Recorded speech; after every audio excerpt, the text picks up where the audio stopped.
நம்ம நைவேத்தியம்னா என்ன தெரியுமா நினைக்கிறோம்? ஏதோ ஒரு தின்பண்டம், அதை கொண்டு வந்து இறைவனுக்கு முன்னால் வைத்தால் இறைவன் அதனை சாப்பிடுகிறார் அப்படிங்கிற மாதிரி நினைச்சுக்கிறோம்.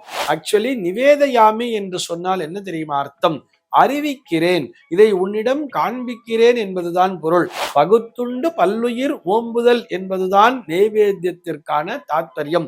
இறைவனுக்கு நைவேத்தியம் செய்யக்கூடிய உகந்த பொருள் என்று சொன்னால் அது அந்த துளசி கலந்த ஒரு துளசி தீர்த்தம் என்று கூட வைத்துக் கொள்ளலாம். நம்மை சுற்றி இருக்கக்கூடியவர்களுக்கு ஒருவருடைய பசியை ஆற்றுகின்ற எந்த உணவு பண்டமாக இருந்தாலும் அது இறைவனுக்கு உகந்த நைவேத்தியம் தான். ஜெயா டிவி நேயர்களுக்கு நமஸ்காரம்.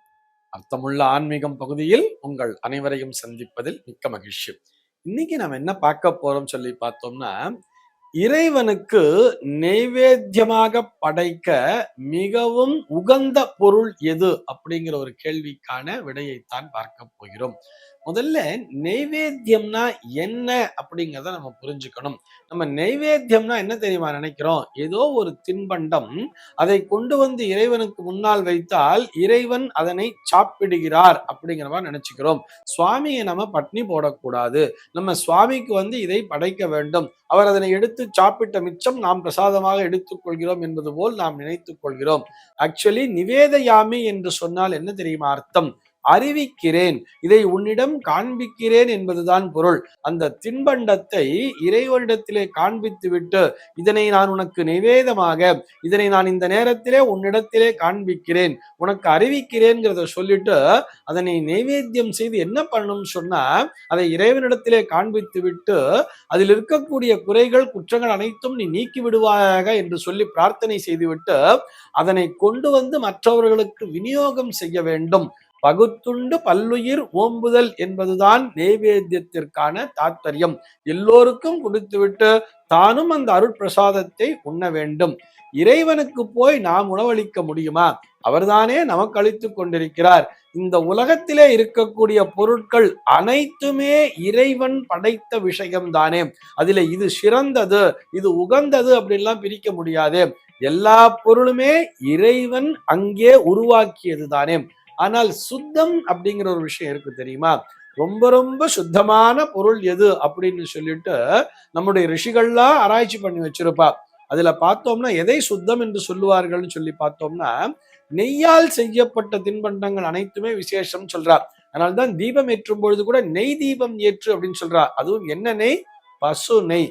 ஏன்னு சொன்னா, பசுமாட்டினை மிகவும் ஒரு புனிதமான ஒரு விலங்காக பார்க்கிறார்கள். அந்த பசுமாட்டினுடைய கழிவு, அந்த கோமயமும் அந்த சாணமுமே சுத்தத்தை தரும், எல்லா விதமான எதிர்மறை சக்திகளும் போக்கிவிடும் சொல்லிட்டு தானே. ஒரு தீட்டு பட்டுட்டுனா அந்த தீட்டை போக்குவதற்கு கூட எந்த தீட்டாக இருந்தாலும் வீட்டை சுத்தம் செய்ய வேண்டும் என்று சொன்னால் கோமியத்தை கொண்டு வந்து அந்த பசுமாட்டினுடைய சிறுநீரை கொண்டு வந்து வீடு ஃபுல்லா தெளிச்சிடு அப்படின்னு சொல்றா இல்லையா? அப்பொழுது அந்த சிறுநீரே அத்தனை சுத்தத்தை தரும் என்று சொன்னால், அந்த பசுமாட்டினுடைய மடியிலிருந்து வரக்கூடிய பால் மிகவும் உசத்தியான பொருளாக பார்க்கப்படுகிறது. பசும்பால் அப்படின்னு சொல்லுவார். அந்த பாலையும் புடமாக்கி தயிராக்கினால் அது அதைவிட ஒரு படி உசத்தின்னு சொன்னார். அந்த தயிரை கடைந்து அதிலிருந்து ஒரு வெண்ணெயை எடுத்தால் அது அந்த தயிரை விட இன்னொரு படி உசத்தின்னு சொன்னா, அந்த வெண்ணெயையும் காய்ச்சி அந்த வெண்ணெயையும் உருக்கி அதிலிருந்து ஒரு நெய் என்பது கிடைக்கிறது அல்லவா? அந்த நெய் தான் இருப்பதிலேயே 100% பரிசுத்தமான பொருளாக பார்க்கப்படுகிறது. அந்த பசு நெய்ன்னு சொல்றா இல்லையா? அந்த நெய்யையே நைவேத்தியமாக செய்யலாம், நெய் விளக்கினை ஏற்றலாம், அல்லது நெய்யால் செய்யப்பட்ட அந்த தின்பண்டங்களை இறைவனுக்கு நைவேத்தியம் செய்து எல்லோருக்கும் விநியோகம் செய்யலாம். இது ஒரு கான்செப்ட். இதை எல்லாவற்றையும் விட சித்த புருஷர்கள் என்ன சொல்லுவா தெரியுமா? இப்படித்தான் நீ நைவேத்தியம் செய்ய வேண்டும் என்பது இல்லை. இயற்கையான முறையிலேயே நெய் என்பது பசுமாட்டினுடைய அந்த காம்பிலிருந்து கறக்கக்கூடிய பால் என்பது மட்டும்தான் இயற்கை. அதற்கப்புறம் அதை புடமாக்குகிறது என்பது, தயிராக்குவது என்பது மனிதனுடைய செயல்தான். அதே போல அந்த தயிரிலிருந்து அந்த வெண்ணெயை கடைந்து எடுப்பது என்பதும் மனிதனுடைய செயல்தான். அந்த வெண்ணெயை காய்ச்சி உருக்கி அதனை நெய்யாக்குவதும் மனிதனுடைய செயல்தான். இந்த மனிதன் சுத்தமாக இருக்கிறானா என்பதை பார்க்க வேண்டும் அல்லவா? ஆக அதைவிட சுத்தமான பொருள் எது தெரியுமா? இறைவனுக்கு உண்மையிலேயே உகந்த நைவேத்தியம் எது தெரியுமா? அது இயற்கையான முறையிலே கிடைக்கக்கூடிய தண்ணீர் தான் அப்படின்னு சொல்றார். அதனாலதான் வேதம் எப்படி சொல்றதுன்னு பார்த்தோம்னா, அமிர்தம் வா ஆபஹா என்று சொல்கிறது.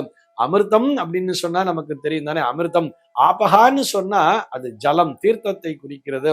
இயற்கையான முறையிலே நமக்கு ஒரு தீர்த்தம் என்பது கிடைக்கிறது அல்லவா? ஒரு ஊற்று சுரந்து அந்த ஊற்றிலிருந்து ஒரு தீர்த்தம் கிடைக்கிறது, அல்லது மழை நீர் பொழிந்து அந்த மழை நீரை நேரடியாக ஒரு பாத்திரத்தில் பிடித்தோமையானால் அந்த தீர்த்தத்தை இறைவனிடத்திலே காண்பித்து விட்டு அந்த தீர்த்தத்தையே இறைவனினுடைய அருட்பிரசாதமாக நீங்கள் உட்கொள்ளும் பொழுது அதுதான் உண்மையிலேயே இறைவனினுடைய நைவேத்தியம் சொல்றார். அதனாலதான் பெருமாகோயில்ல பார்த்தோம்னா நமக்கு தீர்த்த பிரசாதத்தை கொடுக்கிறார்கள். நமக்கு மற்ற பிரசாதங்கள் கிடைக்கவில்லை என்று சொன்னாலும் பெருமாள் கோவில்ல போய் நமக்கு ஒரு புளியோதர பிரசாதம் கிடைக்கல, ஒரு சக்கர பொங்கல் கிடைக்கல, ஒரு லட்டு பிரசாதம் கிடைக்கலனா கூட அங்கே தரக்கூடிய அந்த தீர்த்த பிரசாதம் என்பது இருக்கிறது அல்லவா, அதுதான் உண்மையிலேயே அமிர்தம், அதுதான் உண்மையிலேயே நைவேத்தியம். அந்த பொருள்தான் உலகத்திலேயே மிக உகந்த பொருள். இறைவனுக்கு நைவேத்தியம் செய்யக்கூடிய உகந்த பொருள் என்று சொன்னால் அது அந்த துளசி கலந்த ஒரு துளசி தீர்த்தம் என்று கூட வைத்துக் கொள்ளலாம். அந்த தீர்த்தத்திலே 2 துளசிகளை பிச்சு போடும் பொழுது அந்த தீர்த்தம் எப்படி கொண்டு வரப்பட்டிருந்தாலும், அந்த தீர்த்தத்திலே என்ன தோஷம் இருந்தாலும் 2 துளசி இலைகளை பறித்து போடும் பொழுது அது இருக்கக்கூடிய தோஷங்கள் அனைத்தும் நீங்கி விடுகிறது. இறைவனுக்கான உகந்த நைவேத்தியம் என்று சொன்னால் அது துளசி தீர்த்தம் தான். பொதுவாக நாம் நைவேத்தியம் செய்வது என்பது மற்றவர்களுக்கு விநியோகம் செய்வதற்காகத்தான்.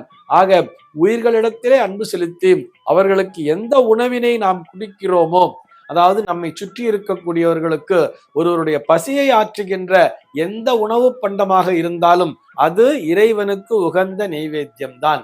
இதிலே எந்த விதமான சந்தேகமும் இல்லை. சர்வே ஜனாஹ சுகினோ பவந்து.